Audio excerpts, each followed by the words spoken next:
ปาดทุกคนเบิ่งแนวปาดทุกคนเบิ่งแนวผู้ใดที่บ่มีวัดนะเมื่อวานนี้เสร็จแน่นอนตาย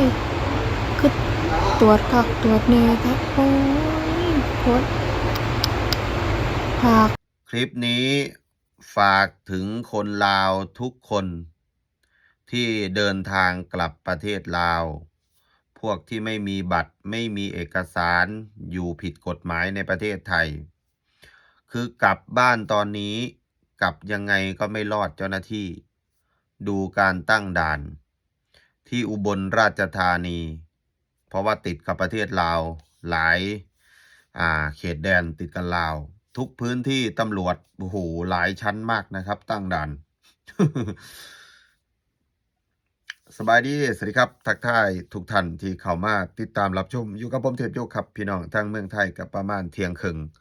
ทักทายพี่น้องฟังไทยฟังลาวก่อนนี้ครับพี่น้องอย่าลืมฝากกดแชร์แสดงความคิดเห็นกันเข้ามากครับพี่น้องครับล่าสุดนะครับเลื่อนเจอเยอะมากตอนนี้คนลาวกลับบ้านถูกเจ้าหน้าที่ตำรวจไทยจับเพราะว่าทำตามกฎหมายไม่มีบัตรผิดไม่มีหนังสือไม่มีเอกสารเดินทางไม่มีครับคือจะเสี่ยงดวงไปว่าเจ้าหน้าที่จะต้องเห็นใจแล้วปล่อยไม่มีทางดูการตั้งด่านนะครับทุกคนเดี๋ยวลองไปดูคลิปบนรถอีกนะครับเอาแล้วทุกคนตำรวจขึ้นตรวจไทยบ่มีวัดยามาเด้อทางไทยคนตรวจเด้อทุกคนเด้อฝากเตือนกันแน่เด้อพี่น้องทางลาวเฮาคนลาวนำกันฝากเตือนกันแน่กดไลค์กดแชร์ออกไปทุกคนเลยอย่าเด้ถ้ามามีบัตรก็บ่เป็นหยังถ้าบ่มีบัตรนี่บ่ได้ฮอดหรอกหมองเฮ็ดงานเอาแล้วทุกคนนี่แหละครับทุกคนทุกวันนี้อยากสิแจ้งพี่น้องคนลาวเฮาเนาะประเทศไทยเจ้าหน้าที่ไทยไม่ได้เหมือนเมื่อก่อนนะแตกต่างจากเมื่อก่อนอย่าคิดว่าเสี่ยงดวงไม่มีบัตรมีเบอร์นี่กลับเนิ่นๆกลับก่อนสัก1 อาทิตย์พอเจ้าหน้าที่ตำรวจจับกักตัวไว้อย่างมากก็2-3 วันก็ส่งกลับทุกวันนี้ไม่ใช่มีคนโทรมาจากทางบ้านจากประเทศลาวลูกโดนจับที่อุบลไม่มีบัตรมีเบอร์ถูกขังไว้เขาบอกว่าเป็นเดือนไม่ได้เที่ยวสงกรานต์นะครับอาจจะอยู่เมืองไทยเป็นเดือนข้อหาเข้าเมืองผิดกฎหมายจะต้องสอบสวนดำเนินคดีในข้อหาเข้าเมืองผิดกฎหมายไม่มีการผลักดันกลับเลยเหมือนเมื่อก่อนนะอันนี้คือจุดสำคัญอย่าเข้าใจผิดคิดว่าอย่างมากจับก็แค่ไม่เกิน2 วันขังไว้ใกล้ๆกับเขตแดนและส่งกลับไม่มีทางตอนนี้มีเคสเกิดขึ้นแล้วนะอันนี้ขอแจ้ง FC พี่น้องคนลาวทุกคนแล้วอีกอย่างนะอย่าไปเชื่อสถานทูตลาว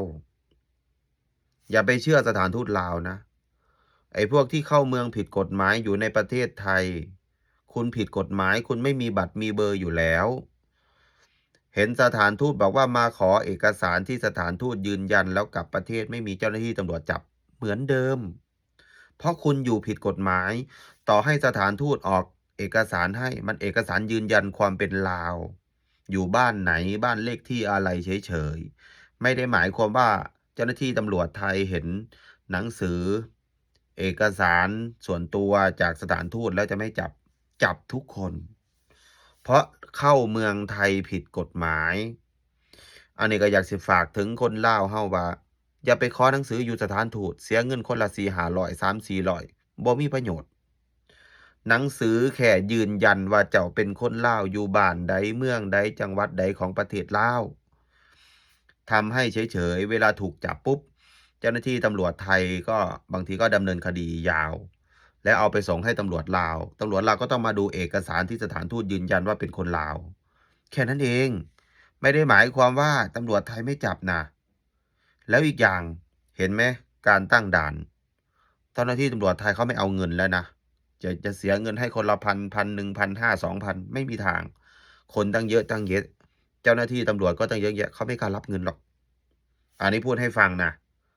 ไม่ว่าคนจะเข้าหรือออกช่วงนี้งดพวกไม่มีบัตรมีเบอร์งดถ้าอยู่กรุงเทพก็หลบซ่อนๆอยู่แล้วพวกที่หนีเข้ามาเมืองไทย ผ่านนายหน้าผ่านเอเจนซี่ที่นั่งเรือหางยาว หรือว่าใดๆก็แล้วแต่เคยเสียให้นายหน้าฝั่งไทยคนละ4-5,000 บาทให้มาส่งถึงหมอชิดเนี่ยก็อย่าไปเชื่อช่วงนี้ด่าน5-6 ชั้นยังไงก็ไม่รอดเสียเงินฟรีนะครับกลับไปทำพาสปอร์ตเข้ามาให้มันถูกต้องตามกฎหมายแล้วก็มาทำ MOU อยู่ในประเทศไทยนั่นคือดีที่สุดทุกวันนี้ไม่ได้เหมือนเดิมนะครับผมกับว่าเข้าใจคือกันว่าคนลาวเฮาเป็นหยังจังว่ามักเฮ็ดแบบอยู่ผิดกฎหมาย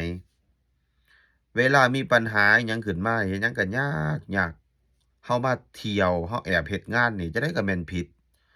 เกิดอุบัติเหตุสิมาเรียกค่าหุงค่าหัวก็บ่ได้ค่าประกันสังคมก็ไม่มีทำงานก็ผิดกฎหมายอยู่แล้วเจ้าหน้าที่ไทยเขาไม่ได้เรียกร้องค่าอะไรให้มากเพราะว่าเราเข้าเมืองผิดกฎหมายเบื้องต้นเราก็ต้องยอมรับตรงนี้นะนี่แหละครับพี่น้องครับฝากกดแชร์แสดงความคิดเห็นกันเขามานำเลยครับพี่น้องครับสบายดี